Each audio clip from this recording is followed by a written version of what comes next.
Chelsea. And here's Stein. Great turn. Mark Stein for Chelsea. 1-0. And oh, how they needed that goal.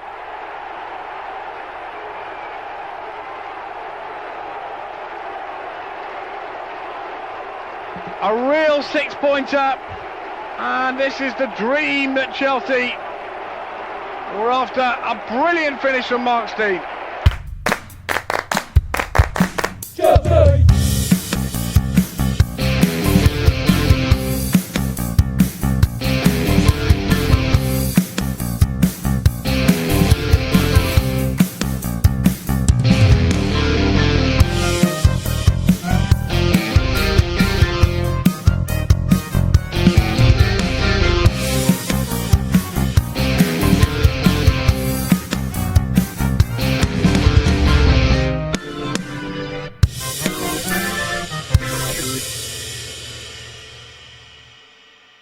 Fellow Chelsea supporters, here at the Blue Day podcast, we are thrilled to confirm that this season the exclusive player interviews have returned. And joining us today is a man who made 63 appearances for Chelsea, scoring 25 goals.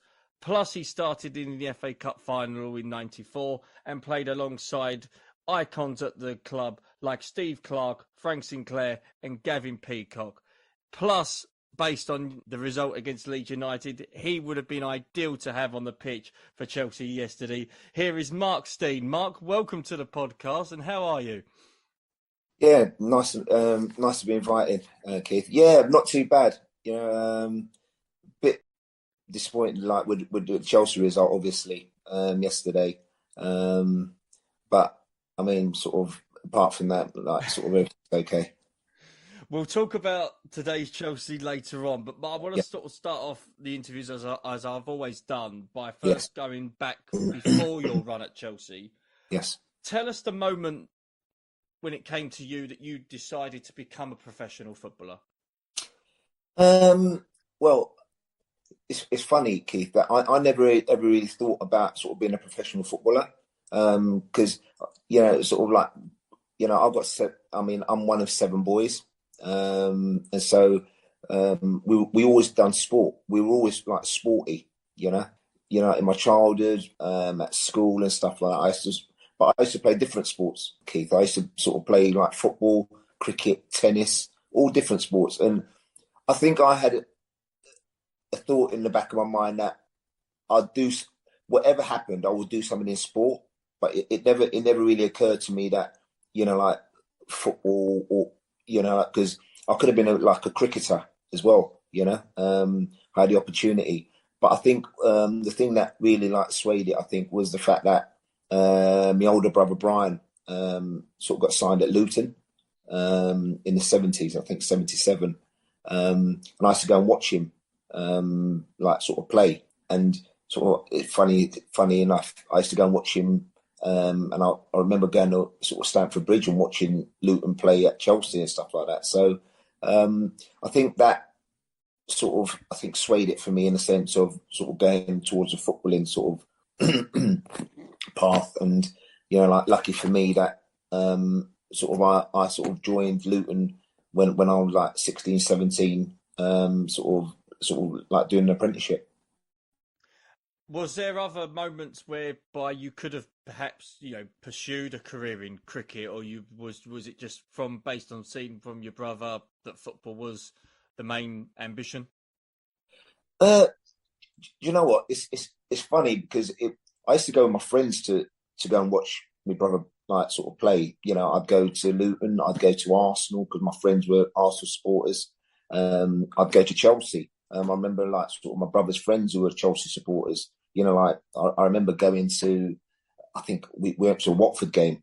Watford played Chelsea and sort of, and I think it was just the atmosphere, more so, that sort of really sort of got to me in that sense, and, I was fortunate enough to be able to sort of play and sort of at obviously a decent standard. And, I never regretted that sort of, path really. Did you have any footballing idols growing up as a kid? Was there one person in particular that caught your eye when you was watching football as a youngster?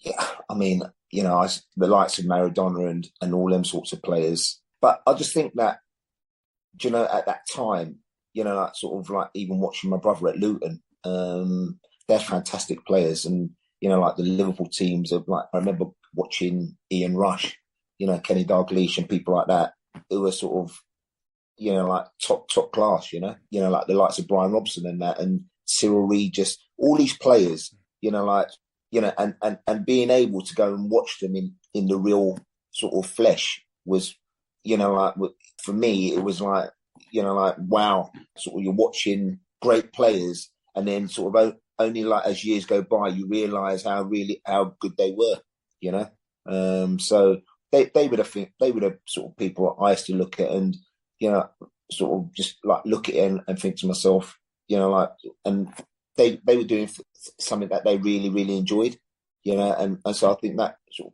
of played a big part for me, Now, I'd like to fast forward to 1993. The Premier League concept is in full swing.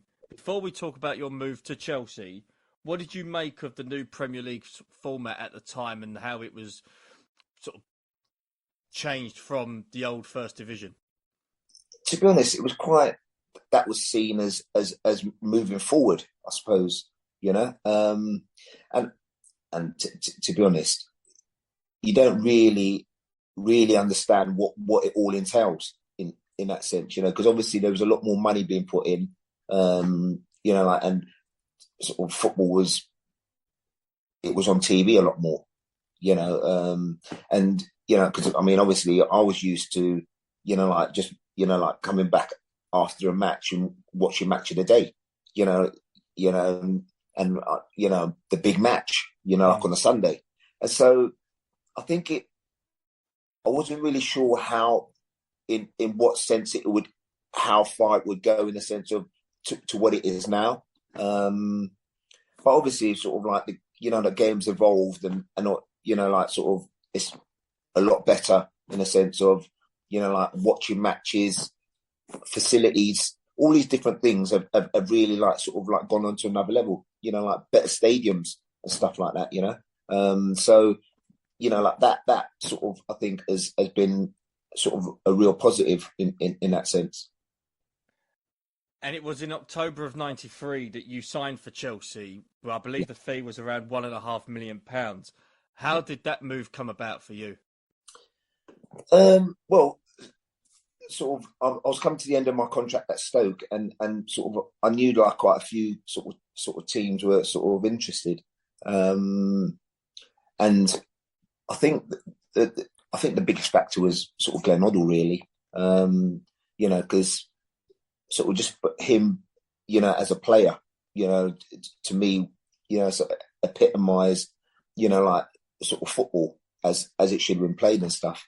And the fact that sort of obviously sort of like when I knew that he was interested and stuff like that, and I remember speaking to him on the phone because obviously I've never spoken to like Glenn or whatever before and stuff like that.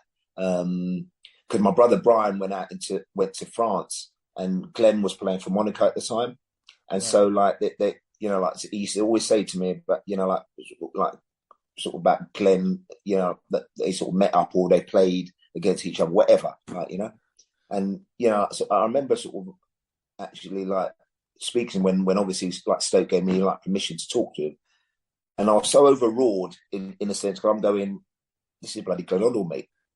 On the phone, do you know what I mean, right?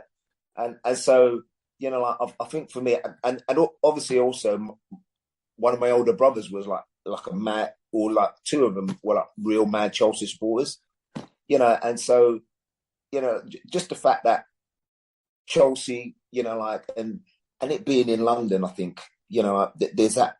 I think there's that element of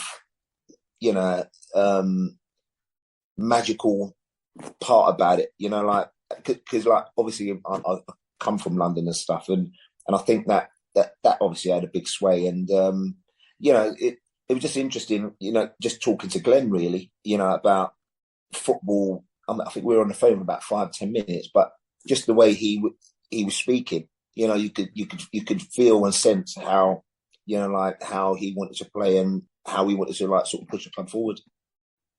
What was he like as a coach? Very good.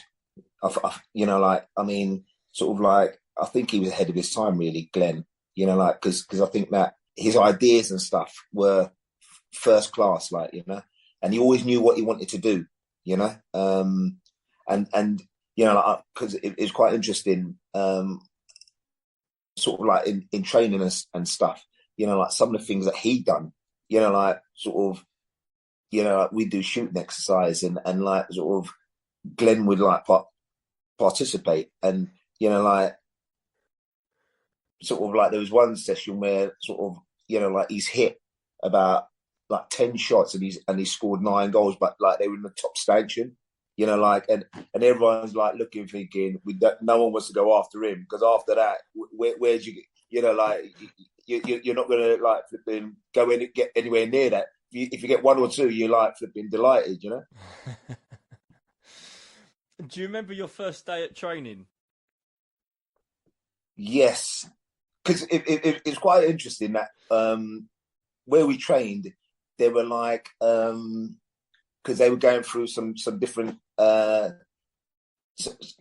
the containers that like because obviously like they were doing like some works at the training ground and so like I do remember sort of like walking in. It felt strange, like because what was quite interesting is that I had a sponsored car from Stoke, but like I had to drive it sort of like to the training ground and so like I thought this is not a good start, obviously, like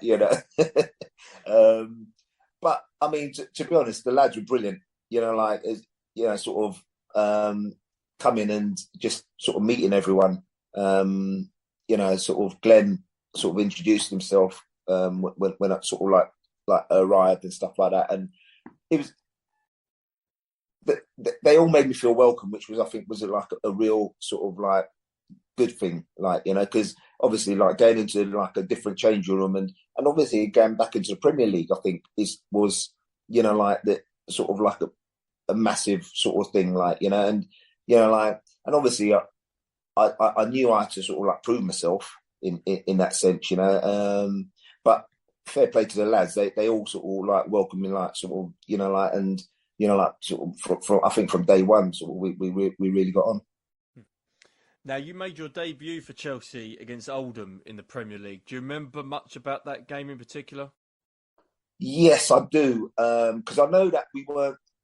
Because I know Glenn basically said that, so obviously like sort of my scoring record was like not too bad and stuff, like at Stoke. And I remember it was quite because we wasn't doing too well in the league, and so like the chances were very far and few between. I remember because obviously, and so it was quite a tight game. And I remember I had one chance where sort of I can't remember who put me through, but I took a touch, and like the keeper come out and saved it, and I was a bit. I was a bit sort of like annoyed, like sort of because, like because at the end of the day, chances are very far and few between, and obviously when you're not, I suppose, like obviously being the new striker who has come in, the best thing to do is most probably to try and score as early as you can to try and sort of, I suppose, to try and be more relaxed, and obviously sort of like when we were near the bottom of the table, that didn't help. So, like I think we had the game ended 0-0. And so, like I was a bit disappointed, like that I couldn't like score in the first match really, I think. Yeah, that game against Oldham, we lost 1-0, and I was going to say, Okay. sort of touching on your point that Chelsea were on a horrible run, it got to the Yes. point where we were in the bottom 3 near Yes. Christmas. Was there doubt creeping amongst the squad about sort of what Glenn was trying to do? Because he changed the formation, he changed the tactics a bit, whereby we was playing 3 at the back. Yes. And this was at the time where there was issues between Ken Bates and Matthew Harding. Yes. Did you feel that there was something in the air in terms of possible problems, or did you think that once one thing became right, then the rest would follow. Yeah, because do you know what? It was quite interesting that Glenn actually kept us away from all of that, or what you mentioned, Keith. You know, like because at the end of the day, sort of like Glenn's total focus on football, and like I said, I think I said to you before, the fact that he knew what he wanted. You know, like for instance, you know, like I think it was me and Neil Shipley, I think, or who most probably played up front. You know, because he kept chopping and changing. Because you know, like obviously eventually like moved on to like sort of playing me and John Spencer. You know, like with Gavin Peacock behind us and stuff. So you know, like because Glenn was always about wanting to play football, like, you know, the right way in how he saw it, like, you know, because obviously I think he was playing sweeper in a few of the games, like, you know, and so for me, obviously, like being like in the bottom three was tough, you know, but the thing was, Glenn always had, you know, like belief in what he wanted to do, and I think that's what he impressed on the team, which I think was sort of, you know, like why I think that sort of like we progressed really, because, you know, like I think if he had wavered and like was chopping and changing sort of regularly, I think sort of like we might have had an issue there. Now, you managed to score your first goal for Chelsea against Southampton in December. Although it was another defeat, was you pleased in yourself that you was able to finally get off the mark for Chelsea? 100%. I suppose, you know, like coming for that sort of amount of money, and obviously being the new sort of player to sort of like, and especially as a striker, you know, like, so you're judging your goals really. And I did score for the first 6 or 7 games, but the fact that Glenn, you know, like always said to me, you know, like just keep going, and, you know, like really like sort of like helping me, you know, sort of like confidence wise, I suppose, you know, because for me, Keith, I always thought I'd score goals. You know, like, I didn't think that was going to be a problem, but obviously, sort of, I suppose the longer it goes on, the more like sort of like the pressure starts building, like, you know. And the thing was, I think that the difference is that in training, sort of, I think Glenn saw that I wasn't doing anything differently, you know, like in a sense, you know, like sort of like I score goals regularly in training, you know, like when we trained and done the, you know, and obviously training and playing in real matches are two totally different things. But, you know, like, I think the more, you know, like Glenn saw that, you know, like sort of my confidence, you know, like wasn't really sort of dented, you know, like to the extent that gave him a bit more belief, I think, you know. And I remember, you know, like scoring at Southampton. It was more relief than anything else, because I remember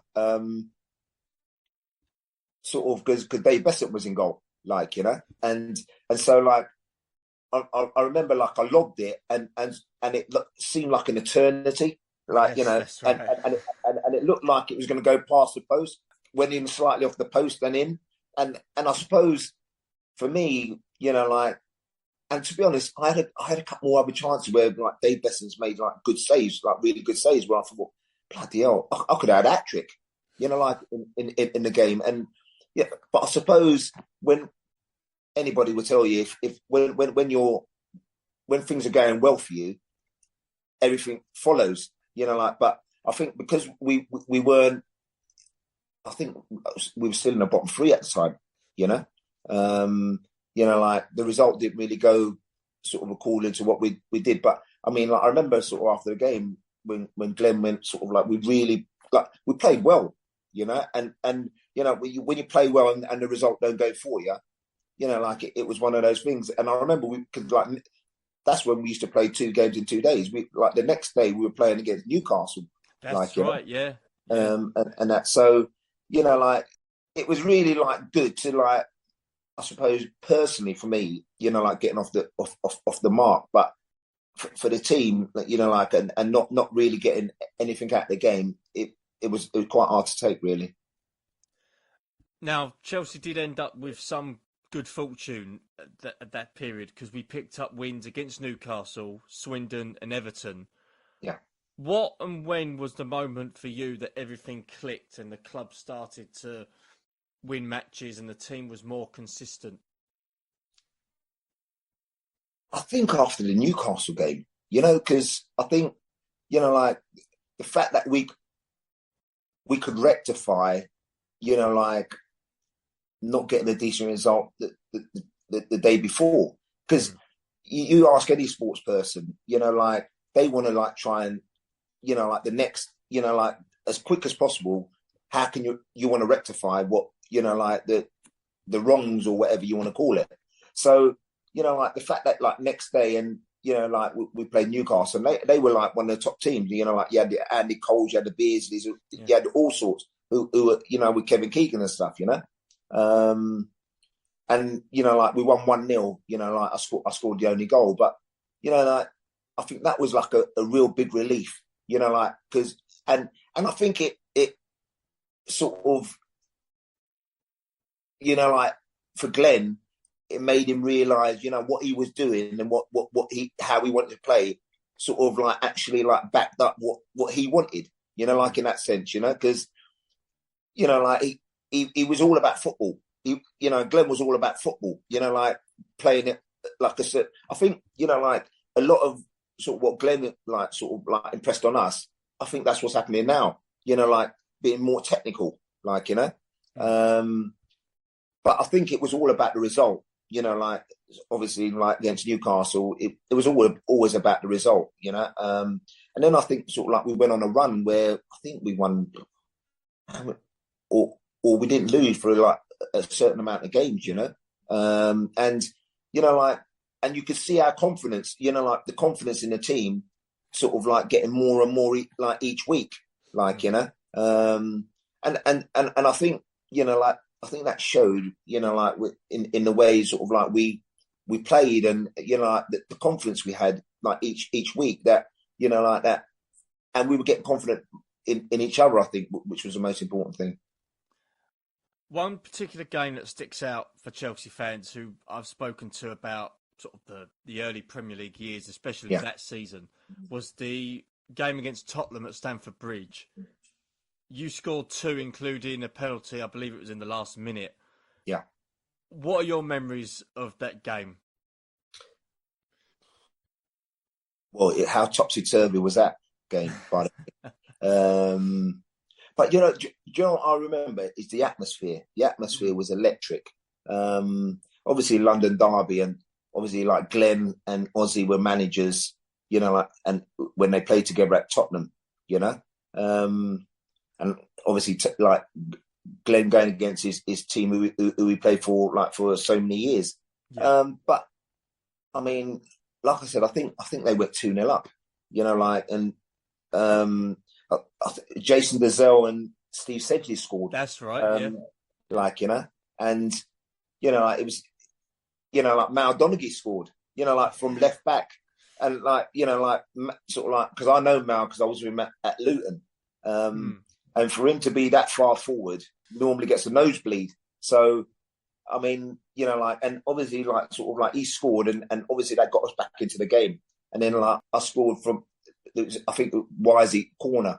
And yeah, that's right. It wasn't cleared properly from Tottenham, and you just smashed it in. Yeah, in the roof of the net, like, you know. And then Spenny scored like a great goal, like, you know. But you know, Tottenham came back. Andy Gray scored a penalty, and then Dimitri made a great save. You know, like from the like the other penalty that they had. That's right. Yeah. Like, you know, and so, but like I said, it was so like it was such an end-to-end game. Like, you know, because I know like they replayed it on Sky a few times. You know, like you know, and so, you know, like I remember even the fact that we got a penalty in the last minute. You know, like they missed the penalty, and I think we went straight back up the other end, and someone pulled like Gavin down. Like I think it was Dean Austin, the right back. And I remember sort of like Wisey like sort of like because I think I grabbed the ball or something, and Wisey's gone, no, I want to take it, like, and I goes, no, like, so, and then, like, I think his last words were, don't miss.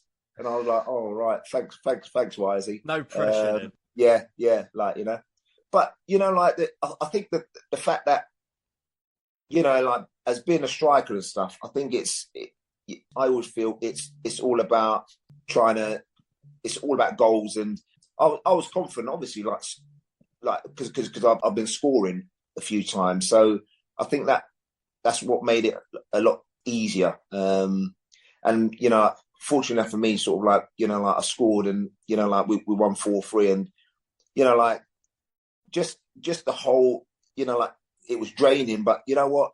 The atmosphere, like I said to you before, Keith, was electric, and, like, and getting the win over your, like, London rivals made it that much more, like, better, And we beat Man United the week after through Gavin Peacock as well. Yeah. So to get two results like that back to back, you can see easily that what was happening at Christmas was just a blip. It wasn't something more of an issue. And the fact that you returned, because you picked up an injury, I believe, against Man United as well, didn't you? And you was out for a while. You came back to the team on the last day of the season against Sheffield United.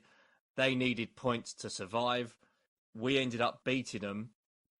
You scored 2 goals that day. Yeah. You was becoming a very important player for Chelsea. Yes. You must have been very pleased with how you were settling in quite quickly. How did the fans take to you? Do you know what? The fans have always been brilliant to me, Keith. Like, because obviously, like I said to you before, when I first came, like not scoring for 6 or 7 games, like it's football's like that. Like it's like it's the rough with the smooth, isn't it? Like, but the most important thing is, I think, is to try and like do your best. And I think that they saw that like I weren't giving up, which I think was the most important thing, Keith. So I think I always had like a good rapport with the fans. Like I think they welcomed me, like and obviously, like, sort of when I scored, I think that settled them down a bit more. I think for me, like the hardest thing to do is score goals. If you ask anybody, like if you're going to be scoring, and especially in the Premier League, that's the hardest thing in the world.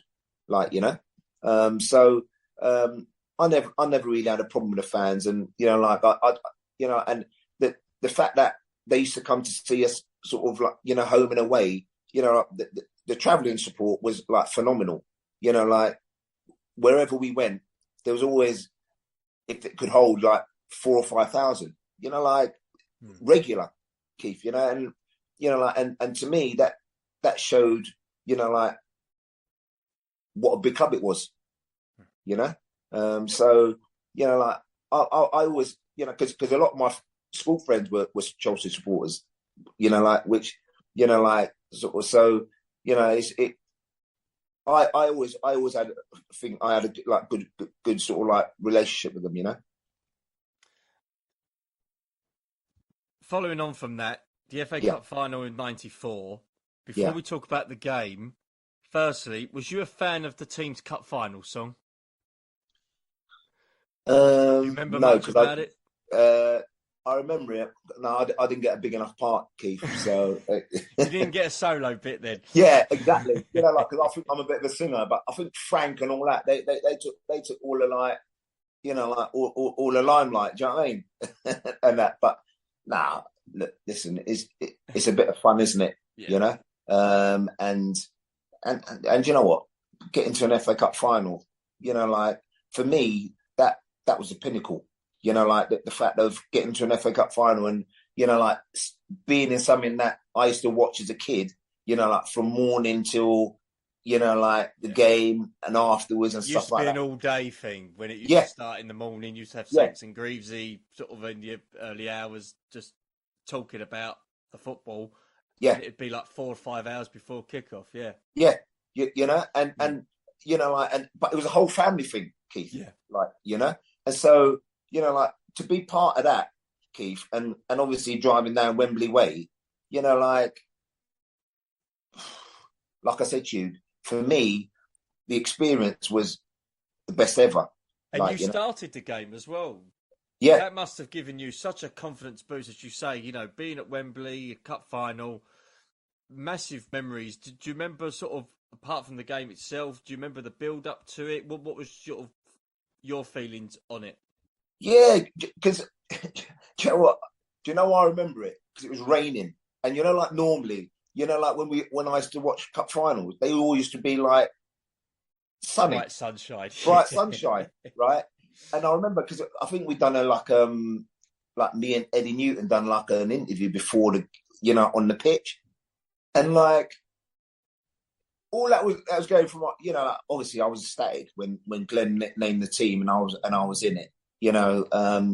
But the fact that, you know, like it was raining, I was like, oh my gosh, you know, like, because I think you have an idea of what you'd like it to be, and when it doesn't really like sort of like work out in that sense, like, you know, but like I said, I mean, barring the result, I mean, the thing is, it was never a 4-0, you know, like, and I think that's what hurts a lot, like hurts most, is that we beat them twice, you know, like during the season, and you could tell when we, you know, like in the final that they were a bit edgy, that you could see it was actually playing on their minds that we were the only team we beat them twice in that season, you know, and obviously Gavin hit the bar, like, he you know, hit the crossbar, yeah, 0-0, like, yeah, like, you know that goes in, you know, like it's a different game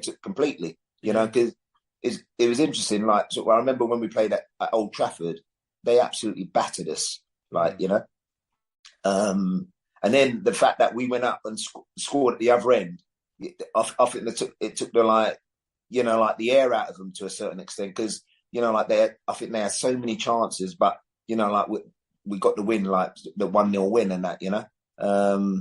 But, you know, like I said, barring the result, you know, like it was heartbreaking, really, like, you know, because obviously I think that we progressed so much during the season, you know, like being, you know, like in the bottom three, and then sort of like getting out of it, and I suppose ending up near mid-table and stuff, you know. It was, and getting to a cup final, you know, like it was a good season for us, like, you know. Because of the result and because of the manner of the defeat, because I think there was 2 penalties awarded to Man United, I think, on that game. What did Glenn say in the dressing room? Was he partly upbeat because, as you say, where you was from Christmas to then was quite an achievement? What was sort of the mood like amongst your teammates afterwards? Beforehand, we fancied ourselves strongly, to be honest, Keith. Like, you know, we really fancied ourselves. And, you know, like 2 penalties, the second one's not a penalty. You know, like it's Frank, I think it was against Kanchelskis or something, or, you know, like, but it's never a penalty, you know, like, but as soon as like Man U get in front, you know, like they're quite formidable in that sense, you know. And obviously sort of even after the game, sort of like even Glenn said, it's not a 4-0. Yeah, you know, like that was the hardest thing to take, I think. You know, like that. We wasn't, you know, like, and I don't think we really played that badly, to be honest. You know, like Keith, and you know, but I mean, people are just going to look at the facts. It's 4-0. do you know what I mean? And so, how do you deal with that? You know, like it's there, you know, like for everyone to see, and they'll look at it in that frame of mind, you know. But you know that, I mean, Glenn was, you know, obviously disappointed, like, you know, but you know, like he just looked at it from the point of view, you know, like that, how we you know, like from where we were to where we got to, and make sure we can build on that, you know, like in that sense, you know. Now, speaking of building and moving forward, I want to talk about 94-95 season. You made your debut in Europe for Chelsea in the Cup Winners' Cup. It was a 2-0 win over Club Brugge. Yeah. What was that like to play in, and what was the atmosphere like that night? Playing European football. How bigger does it get than that? You know, because I think we lost 1-0 at Club Brugge. The first leg. But you know, like that night was actually the best night that I can, you know, like of my experience at Chelsea under lights. I think Tuesday, was it Wednesday? I'm not really, I can't really remember. But the atmosphere, Tuesday night, yeah, that atmosphere that night was like no other. You could feel the buzz, you know, like from, you know, when we went out to warm up, you could feel something special that like, you know, on that night. Unfortunately for me, I scored the first goal, like, you know, because I think Paul Furlong like headed the ball across, I think, and sort of, I think I kneed it or something, or my thigh, you know. But I mean, obviously that brought us back to 1-1, you know, like in the tie. And then sort of, I think I set up first for the second. I think he must have run about 80 yards because I think it was from a corner or something, Keith, like, you know. But I mean, we played unbelievable that night. You know, like I can remember sort of the balls flashing like past their post and all sorts that night, you know. And just the whole night, you know, the support that night, and that, you know, like in Stamford Bridge was phenomenal, like, you know, and you could see the players buzzing off it, like, you know. And I mean, like when the final whistle went, you know, like the whole, it was an out of body experience, really, you know, like because the amount of noise that was coming from like from the like the stands and stuff like that, for me, you know, like I said to you, I think that for me was the best night, you know, like of my Chelsea career, really, because that it was just, it's hard to put into words, really, you know, like the feeling, like I, you know, like I think not just me but all the players encountered, you know. But obviously, like, sort of, it'll be one that I'll always keep in my heart, you know. And moving on from that, how close was we to winning that semi-final against Real Zaragoza? Bloody hell! Did we beat them 3-1? I think 3-1, wasn't it? It was 3-1, yeah. Yeah. Because that Schneider, he was like who played for Zaragoza. He was, because what was interesting, Cafu played that night. Yes. You know, for Zaragoza, you know, and to be honest, you know what? So we give it our all, you know, like, because I think we went 2-0 up, and then I think we went 2-0 up, and I think they might have scored. They scored to make it 2-1, and I think that's when I think it just went beyond us, you know. I think I scored to make it 3-1, like, you know, but. Do you know what? It was heartbreaking, really, because do you know what? I think that showed, you know, like we were a decent outfit, you know, like and stuff like that, you know, like, and I think it showed the progression of how we progressed, you know, like from where we were to, you know, like getting to the semi-final of the Cup Winners' Cup, like, you know, like, I don't think anyone would have imagined that, really, you know, like in suppose in the dark days of when we were in the bottom three. Keith, you know, and so to me, you know, like Chelsea gave me a lot, in a sense, you know, like the experiences I had, Keith, you know, like is, like I said, as a young boy, you know, like it's interesting, like even when I speak to my brothers and my brother, you know, who played at Luton, you know, like I've played in the FA Cup final, I've played in like I've played in Europe. Do you know what I mean, Keith? They're things that you don't, you know, like when I look at European football, I'm going, I had a part of that. You know, like I did that, you know, and so, like it's quite interesting, like that. My oldest son, he's a mad Chelsea supporter, and like he said, like he actually goes back and sort of like research.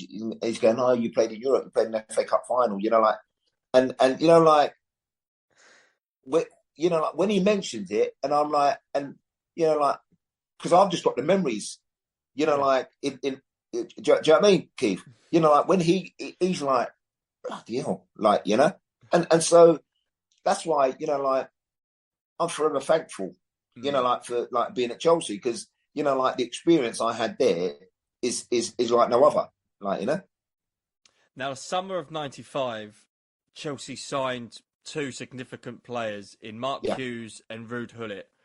Yeah. Do you remember where you was when you first found out that Chelsea signed these players, and what was it like to train with them at pre-season that summer? Well, to be honest, I can't remember where I was, but you could sense that sort of where the club wanted to go, Keith, like, and so I suppose, like, obviously, like getting Mark Hughes, having been at Man United all them years, and, like, and Ruud Gullit, like a world-renowned player, it was, like, and the fact that they're coming to Chelsea, it was actually like, no, like, like now, like now they're being talked about in a different light to a certain extent. Do you know what I mean, Keith? And so, and for me, like, it was the experience of knowing, like, you're always learning. And, I always looked at it, I was always learning, like, if you can't learn off like some Mark Hughes and like Ruud Gullit, who can you, do you know what I mean? Like, you don't get any real bigger names than that. And obviously, like, like they brought in like Gianfranco and, like, and, like other players where, like Luca Vialli, like, who were, like top draw, like where you're going and you're looking at things that they're doing and how they like look after themselves, how they, like just the whole being, Joe, it was unbelievable, to be honest, like, Keith, Now, you did feature quite a bit at the start of the season, but Yeah. then you was in and out of the side. Did you Yeah. speak to Glenn about this? Was you a little bit concerned about where your future would lie with Chelsea? Yeah, because I think it was difficult, because I think the fact that if I look at my record, Keith, 25 goals in 63 games, Yeah. that's not a bad record, to be honest, Keith. Like, God, strikers today would love that. Like, Yeah. and so I'm not going to lie. Of course, I was like a bit concerned, because, like, like the fact that, like, because the most important thing for any striker is playing regularly, Keith, like, and if you're not playing regularly, it makes the job a lot harder, like, so yeah, I obviously spoke to like Glenn about, like sort of where he saw me and stuff like that, and like Glenn was like, like obviously sort of open and honest. He goes, yeah, he said you're going to be in and around it, like, but he's not. He couldn't really guarantee me first team football, which was, I think, was quite difficult to take, really, Keith. Like, because, like I said, obviously playing with the likes of Ruud, and Yuzi and stuff like that. Like, is that gonna, that might make me even score more goals with the experience, if that makes sense, Keith. Like, so I think that. But then again, like, I should have really been honest in the sense of who are they going to play? Mark Hughes, Mark Stein. Like, if in that sort of term, like, because obviously, like, he's a lot more experienced. He played at, like Man United for like 10, 12 years, so, like, but I suppose, like, I don't look at it like that, because I'm looking at it from the point of view of if you're playing with them sorts of players, like that might even get me even more goals. So it's dependent on how someone thinks about it, I think, Keith. Now, summer of '96, Ruud Gullit takes charge of Chelsea, and Yeah. Glenn Hoddle joins England. Was you surprised? You heard that Glenn was going to manage England, and the fact that Ruud Gullit was going to take over as coach. I thought that was a brave decision by Chelsea to give Ruud the manager's job. Having had no experience, I suppose, Ruud not having no managerial experience, and obviously sort of like it seemed that they were going on going down a different route in a sense of, bringing in other players, I suppose more well-renowned names, more experience, I'd expect, and I mean, Glenn being the England manager, for me, I think that was ideal for him, I thought, because, on that in the tacticalness of, sort of like international football, I think Glenn was perfect for that, but like I said, I think the fact that they give or that they employed Ruud, like I said, I think that was a brave decision, because like I said, because obviously you could see Chelsea moving on to, where they wanted to go in that sense, Keith, and obviously sort of like he won trophies and that, and it was proved right, wasn't it? That sort of like he done well in that spell. And was there a period around this time that you felt you might needed to leave Chelsea because of the lack of first team that you did get the season before, and then with a change of manager, and you looked at who was coming into the club that summer? Did you start sort of thinking maybe this would be the best time to move? Yeah. Well, the thing is that at that time, obviously they were bringing in other players, and obviously my contract was still going, and so I always had belief in my ability, Keith, to maybe want to try and get back in the first team, because like I said, I think my record wasn't that bad, so what, and obviously they're bringing in sort of like players of of the ilk of like Vialli and stuff like that, and to me, I always thought that it was always about if I play with him, could I score more goals? That's how I looked at it, but obviously you come to a stage where you think to yourself, that's not going to happen, and to be honest, I had to come to terms with that. And obviously, I sort of went out on loan to sort of like a couple of clubs and stuff like that, to get first team football, but like I said, I suppose I always had that thought, that I felt I could play, with them sorts of players in order, to most probably, sort of better myself really in that sense. Did you speak to Ruud one-to-one on this, and what was, to your recollection, his plans for you at this point? I didn't really speak to Ruud because I think I think it became apparent, that that I wasn't going to sort of play in his team basically, so it's hard to take, Keith, but at the end of the day, it was clear that they were they were going like a different way to how I thought about things, Keith. So, like, and, like, I think, then I think it's about most probably, like just, like playing the best I can and hopefully maybe moving on, basically, Keith, And it was in the summer of '98 that you left the club on a free transfer to Bournemouth. Yes. Do you remember if there was a lot of interest in you because your contract was expiring? And when did you know at that point that your Chelsea career was coming to an end?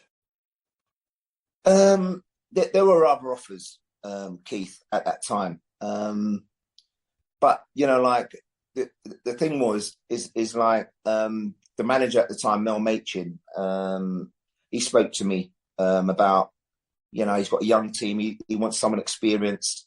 Like he wants to maybe use my experience in that sense. And to be honest, Keith, I still thought I had something to prove.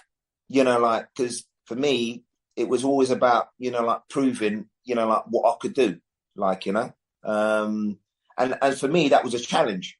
That was a challenge. Is like, even though I'm going to Bournemouth, I don't want to just whip her away. Like in that sense, like I haven't just gone there just to like, because it's seen as a retirement place. All these different things, Keith, and like I just thought, like I'm gonna go then and like hopefully get myself like going again. And the thing was, I think that like when I went there, sort of like I scored loads of goals, Keith, like and I think it gave me that buzz again, like proving to myself, like that I can still do it, Keith, like because I suppose when you're not wanted, that's the hardest thing to take, really, Keith. Whether it's football, whatever it is, but it's always about how do you react to that, like and like, and how you're going to show, like you're still relevant to a certain extent, Keith, like So, to be honest, I think that was the hardest thing about sort of my last couple of years at Chelsea was the fact that just, I suppose, from my record, like I felt I could most probably, like do, like still do it, like but it's all about opinions, Keith, and like I had to come to terms with that, the fact that like they didn't see it in that light, and so we parted ways.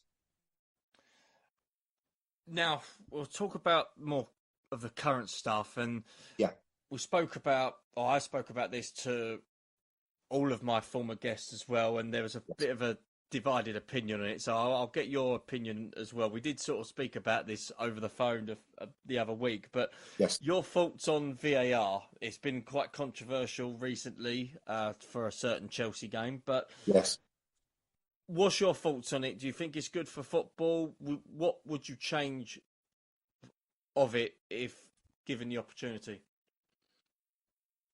I'm not really a fan of it, to be honest, Keith.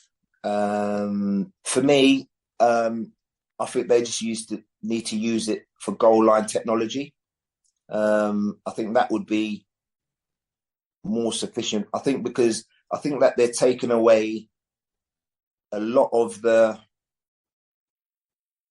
nooks and crannies out of like what goes on when you're playing football. Like sort of going back to what might have happened 10 seconds ago, like, like 20 seconds ago, like, that's football, Keith. Like, they're like the, sort of, like I said, they're the things that, like, which makes our game what it is, the best game in the world, and,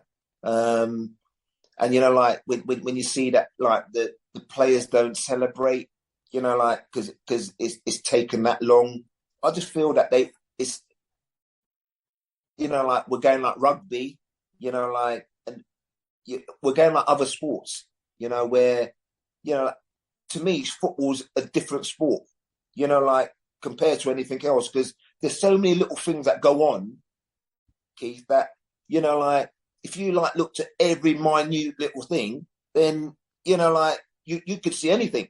Yeah.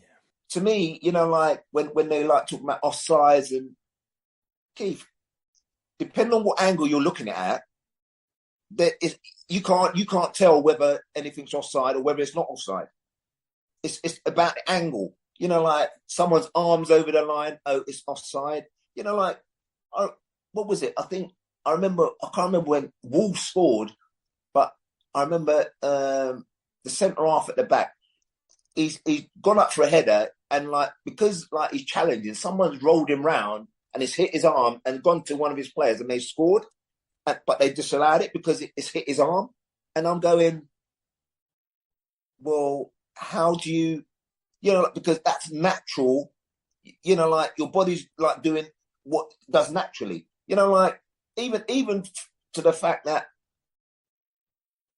defenders or people blocking the ball are putting their hands behind their back. Now, that's an unnatural thing to do. So for me, I look at it and I'm going, just keep a goal line technology. Because, what a referee's going to do then? So it's getting to the stage where I think a lot of the decisions are being taken out of the referee's hands. And 98% of the time, the referees have got things right. So and also, what do people talk about in the pubs, or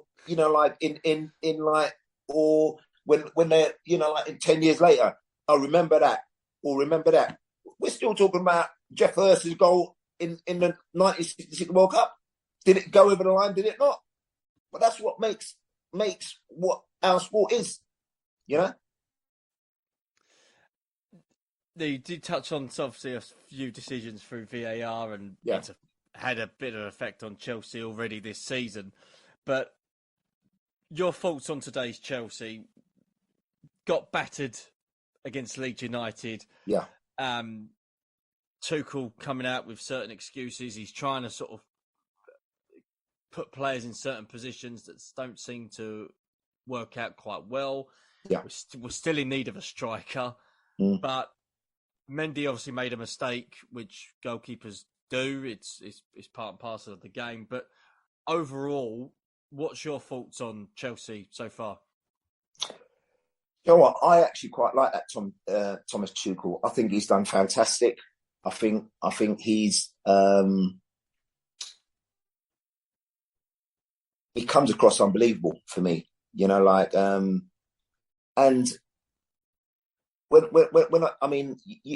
think obviously Frank put Mason Mount in, but I think Mason's gone on to another level.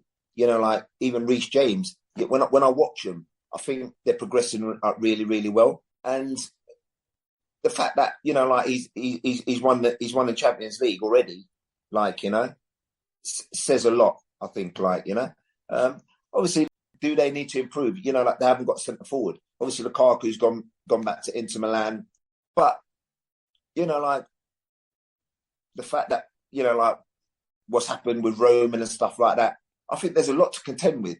Obviously, with the sale of Chelsea and all sorts of different things, and he needs to obviously get to know how the new owner sort of wants to work. Because obviously, I think that they had a structure there, didn't they? With that Maria and Peter Cech and stuff like that. But I think that's all gone now, hasn't it? So, and I think he's got a more hands-on, just with the actual chairman or the owner himself. So I think it's getting to how to work that sort of, dynamic in a sense, and I mean, yesterday, obviously Mendy's made a mistake, but I always feel, why take that chance? Yeah. Why? But I think, to be honest, Keith, I think that's football as we are today. I think, whether it's defenders, they're taking more chances. To me, defending's about, do you know what? If I have to kick it in Rose Ed, they ain't going to score from there. And I get the people want to be more technical and stuff like that. But sometimes I think the old needs to work with the new. If you're a defender, you're there to defend. You do anything to stop. Names in the title. Yeah. Like John Terry, he's doing everything to stop it. I'm not sure that defenders are like that anymore. it's going away. It's going towards more, I suppose, ball playing centre halves. So to me, I just think to myself, I want someone who's safe, who wants, loves, is passionate about defending my goal, because I don't want my keeper trying to do all tricks or nothing like that, because because what happened yesterday proves that, and to be honest, it comes up more and more to me, Keith. Them sorts of things, mistakes like that, and you go, well, what's that all about? So I think that's the hardest thing I find, but for the Chelsea team, I mean, I still think they're one of the top teams, and they need, I suppose, like you said, Keith, a centre forward, a proper centre forward. You look at Man City now, they've gone for Erling Haaland. He's gone there. He wants to get in behind people. He's a young boy, but he just wants to hurt people, sort of with his running power, Yes,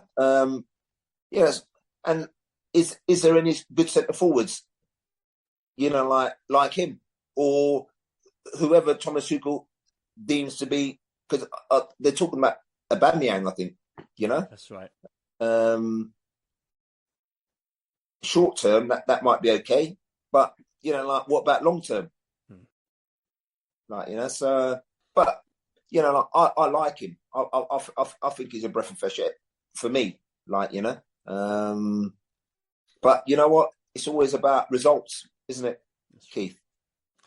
Finally, Mark, how do you look back on your Chelsea career? I think I said before, do you know what? It gave me a lot. And do you know what? I am forever thankful for just, the experiences I had there. I go back every so often and like I said to you, the supporters are brilliant, but like I said, would I have played an FA Cup final? Would I have, played in Europe? I broke the Premier League record, 7-7. Right, yeah. So all these things I've done them at Chelsea. So for me, and like I said to you, even my goal scoring record, I'm happy with that because that's nearly 1 in 2.5 games. And so for me, I can only walk away or think about an unbelievable experience for me, Keith. Well, Mark, it's been a pleasure to have you on the show. Thanks I so appreciate much. your time. Hopefully, we'll see you down at the bridge quite soon. But all the best and take care. Okay, thanks very much, Keith. Chelsea!